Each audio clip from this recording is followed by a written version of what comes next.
Hello and welcome to the next Teacher and Parents Chat. I am Ashley at Mobile Teachers Corner, and today's chat is going to be about early intervention from ages birth to 2. This will be the second in a series of chats about early intervention and special needs and what parents can do at home, mostly education, to be better prepared to help their child if something does come up or if they are dealing with a situation that is difficult. So today we will focus on the importance of early intervention from ages birth to 2. If you're already a parent, you likely have gotten a ton of information on methods to raise your baby and the best things to do. You should definitely heed the experts' advice. I'm able to offer insights into brain development, child development, and things you can do to keep an eye out for potential problems that may come up in development as they age from being born to age 2. So first of all, just a brief remembrance, what is early intervention? Early intervention involves anticipating and identifying problems and responding to these developmental delays so that you can foster healthy development in your child and minimize the adverse effects of disability or possibly any birth defects that they were born with. Early intervention often includes planned activities and strategies to promote typical development in all areas of life for your child, particularly between the ages of birth to 3. These are the most critical stages of a child's development. They learn how to do everything at this age.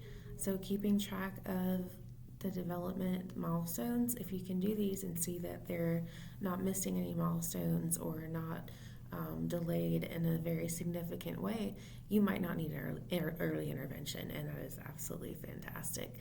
You can always ask your child's physician if you're concerned about development and your child's communication, if they have extreme sensory problems, if they have problems with coordination, learning to crawl or walk or hold their head up, or self-care routines when they get a little bit older, such as helping feed themselves and get dressed and toileting routines.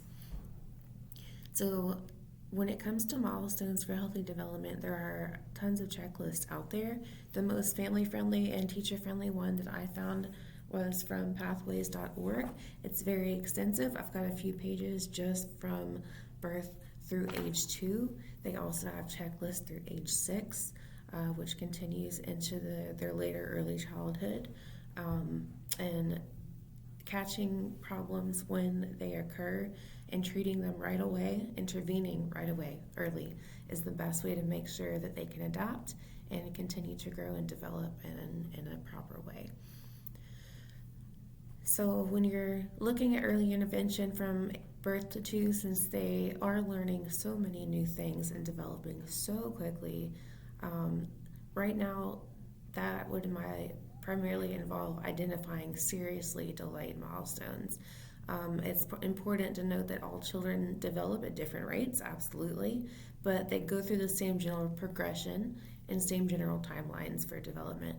For instance, before your baby learns how to walk, they have to learn how to roll over, sit up, stand up, and stay up. Most children do not go from rolling over straight to walking. There's a progression with all development. Some children might skip a milestone and jump to the next in some cases, but for the most part, they're going to go through these stages of progression. And if you miss delays for a long period of time, the longer it takes to catch them up. If you notice a severe delay, such as my child is 2 and they're not walking at all, you might want to be looking for a little help from your doctor in that case. You want to make sure that you do have a checklist for tracking your baby's development and report to your doctor if you do have concerns about missing milestones or delays in milestones, especially in language. I mentioned this checklist from pathways.org. It's very simple. It gives you something to look for and whether they've achieved the milestones by the end of that age. For instance, by the end of month 3, your child should be able to lie on their tummy, push up. They should be able to be calmed with rocking and touching and gentle noises. They should be able to make eye contact with you. They should smile and show interest in faces. And they should be feeding while having regular feedings, and making sure that they're keeping that food down. Those are just some examples of things that you would look for to be your child is able to do those things by the time that they're 4 months old. So you just got to find a checklist that works for you. You can always ask your doctor, your pediatrician, or your OBGYN if they have a developmental checklist that's user-friendly that you like working with. There's probably an app for that. There's an app for everything these days. I like paper myself. But if you have any issues, you notice any delays, you can always practice activities, even with your babies, to make sure that they're developing normally. I'm going to provide some of the activities just in a moment. Again, pathways.org. It's got a little baby up there. The developmental checklist. They have one from birth to 2. They have one, I believe, to age 6. It's a really, really fantastic resource for parents and teachers alike. I wish I had knowledge of that resource when I was in my special needs classroom, because some of the children I was working with were definitely not developmentally 5 and 6 years old. Some of them were developmentally 2 years old, and I did not know all of the things. I'm definitely better educated now, and I really enjoy this checklist. I highly recommend it for any new parent or expectant parent to be able to keep an eye out for any problems in their child's development. So some of the really important milestones I want to touch on, being the teacher, are the language and speech milestones. Your child should go from cooing and laughing to babbling up a storm, making those consonant sounds and word sounds, mama, dada, baba. There actually is a good chart that you can download, and I will provide a picture of on the link and on my website for speech sounds and when they develop. So for instance, by the time your child is 3, typically they can produce spontaneously speech sounds for H, P, P, N, N, D, D, B, B, W, W, and M. You're going to hear those sounds a lot. Those are the easiest sounds for the mouth to form, so they're going to be the ones that your baby throws out spontaneously. Also, by the time your child is 3, this one was really enlightening for me, being that I had some kids in my room that were coming in at 3 and were definitely lacking in these skills because they were severely delayed with autism as well. But they should be able to answer yes or no questions with a nod. Do you have to go potty? You might get a smile and a no. But do you want goldfish crackers? They should be able to respond like that. They should be able to repeat words that they've heard people use frequently, and they should be able to use at least 50 different words. They should have that many words in their vocabulary. So that one comes down to both an exposure to language and a variety of words, and then practicing just playing nursery rhymes and practicing songs that feature the sounds that babies and young children learn. That's the best way to, in my opinion, to promote hearing those sounds. You got to expose them to it, absolutely. They should also be able to understand action words like go, sit down, stop. They should attend to stories. So when you're doing your daily reading activity, which is, by the way, the best predictor of success for any child in school, is being read to daily for at least 30 minutes. Any child, every child. If they can attend to the stories, meaning they're looking at the pictures, by age 2, end of age 2, they should be able to sit down with you for a couple of minutes, not long, 2 or 3 minutes maybe more, to listen to that story, maybe help you turn the page a little bit, point to the pictures. They're attending to it, they're engaging in that activity. They're not just sitting with you and staring off into space because they don't know what's going on. That would indicate a severe attention or possibly sight or sensory delay. They should be able to follow 2-step directions like this. Pick up your toy and bring it to me. Pick up your fork and eat this food. Very simple things. Bring your jacket to me and help me put it on. Two-step directions. Pick up the crayon, draw a picture. It'll be scribbles. Two-step directions, they should be able to follow this by the time they're 3. They should have object permanence, definitely. Object permanence is that thing where if a baby sees you or a toddler sees their favorite thing disappear, that thing is gone forever. That is definitely something that should develop by age 2. If your child acts like you are leaving the universe when they don't see you anymore, that might be an indication that they haven't developed that quite a way. Or that they just really, really, really enjoy your company. Lastly, they should engage with a variety of different foods and objects and simply communicate their likes and dislikes at this age. So by the time they're age 3, they should be eating whole foods. They should be eating a variety of foods. They're definitely going to tell you if they don't like those foods. Hopefully that would indicate verbal communication or signs and gestures instead of throwing the food to indicate that they don't like it.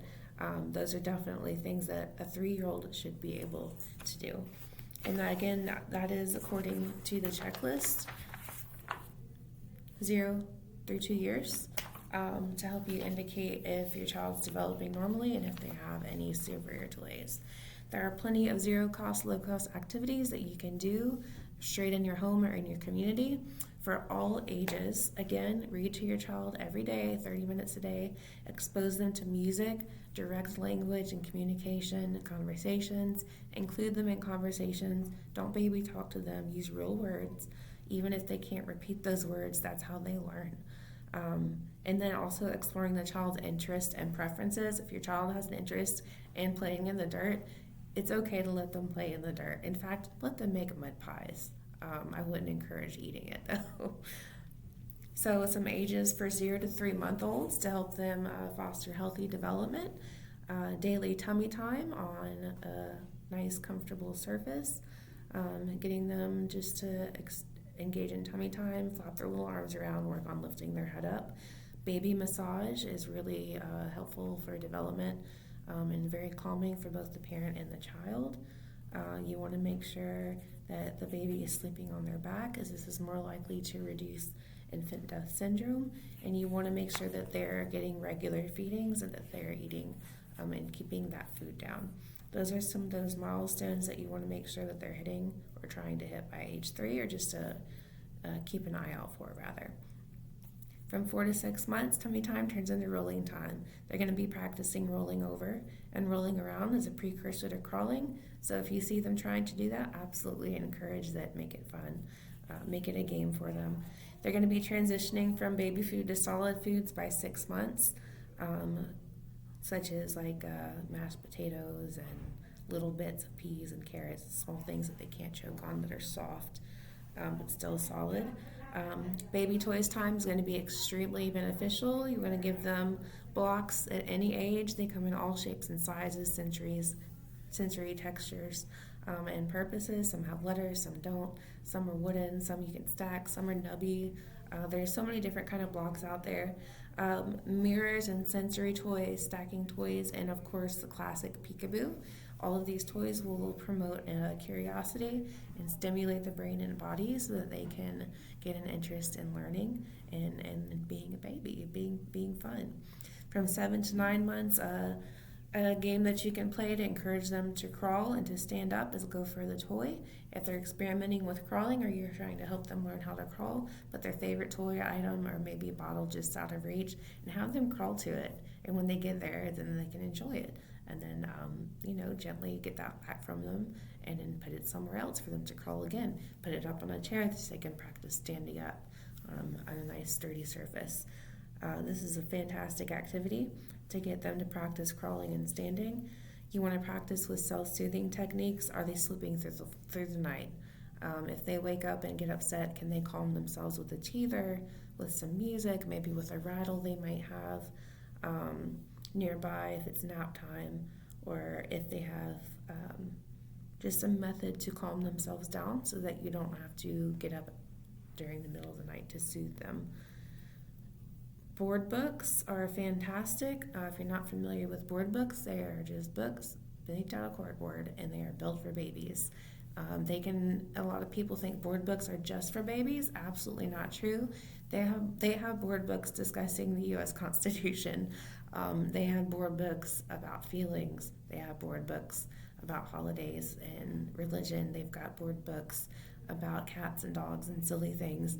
They have board books with textures and sensories like fur and feathers and bumpies.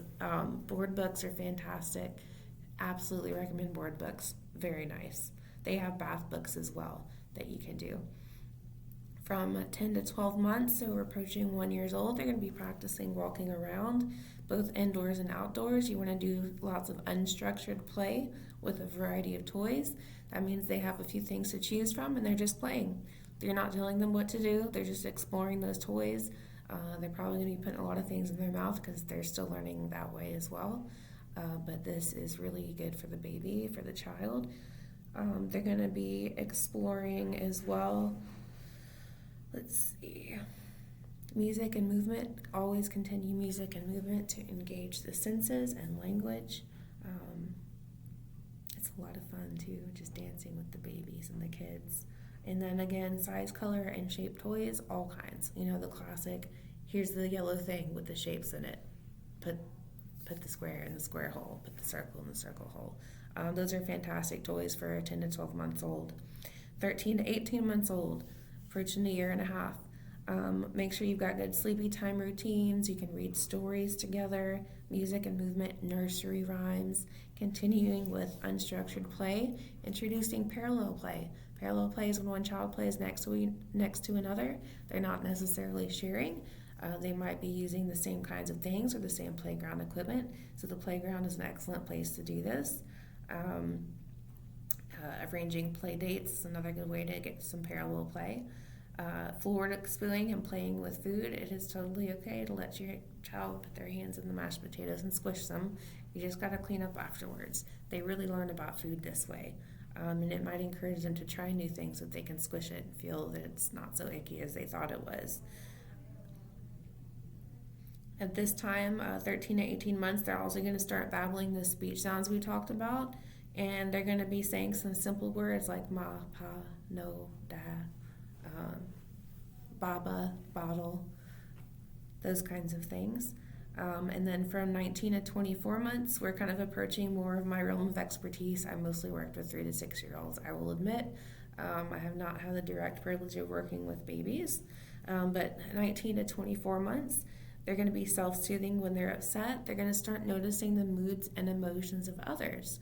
They may not understand them quite. I don't know why mommy's upset, but they're upset.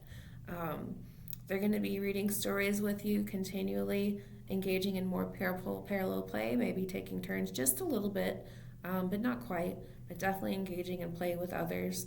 They're going to be trying lots of new foods. They may be picky about some of those foods. They're going to be engaging lots of independent play.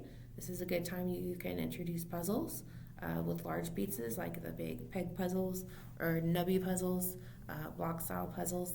They can introduce them to animals and numbers and letters and all kinds of things that they can manipulate and take in. And then finally, you want to make sure you have a variety of challenging large toys and board books, lots of outdoor and social outings to help them practice social skills and learn behaviors for at home, at a restaurant, wherever. Those distinctions need to exist. We can't act the same way everywhere we go. And the earlier you start, the easier it is to get them to deal with hard transitions later. And then finally, copying those speech sounds and words. Play tons of those nursery rhymes. Play word games. Just walk around practicing those consonants and babbling. And they will get a grasp of those sounds, and that'll be easier for them when they enter school later. And then again, they should be knowing 50 words and saying 50 words in the vocabulary by the time they're 3. So this is a great time to introduce books that have lots of pictures with short words in them that label like animals, dog, cat, bird. Even if they can't read them, they're going to be getting exposed to that, and it's prepping their brain. Their brain is soaking in every little moment. Some helpful websites if you need more detailed information and resources, which I will also link in the comment section. First Connections Arkansas, so I'm here local in Arkansas. They can connect and inform you about Arkansas early intervention resources and services and providers. The CDC website has a very detailed list for child development. They have detailed information on milestones as well and how to talk to your doctor if you have concerns about those things.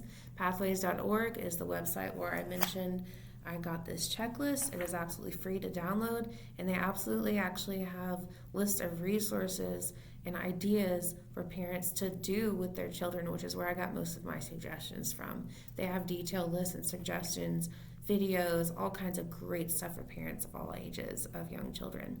UNICEF Parenting gives resources and tips specifically for parents of babies 0 to 2 years.